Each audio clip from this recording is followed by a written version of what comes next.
If you want to take high-resolution photos on Samsung Galaxy Z Flip 8, of course, we're gonna open the camera app, and the first thing that you can do is you can switch from 12 megapixels over here to 50 megapixels. As a result, some of these options are going to be unavailable, but of course, with that change, you are going to increase the resolution.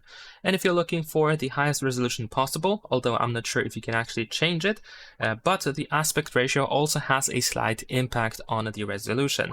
So if you use, we can actually change with 50 megapixels being enabled, but if you use 9 by 16 or 1 by 1 or the 9 by 21, of course, the resolution is going to be slightly lowered than the 3 by 4. So ideally, you want to use the 3 by 4 aspect ratio over here. Now, if you also want to make sure that you have the highest quality possible, then it is also worth checking out camera settings, because over here we should be able to find the photo format, and you might want to enable high efficiency pictures.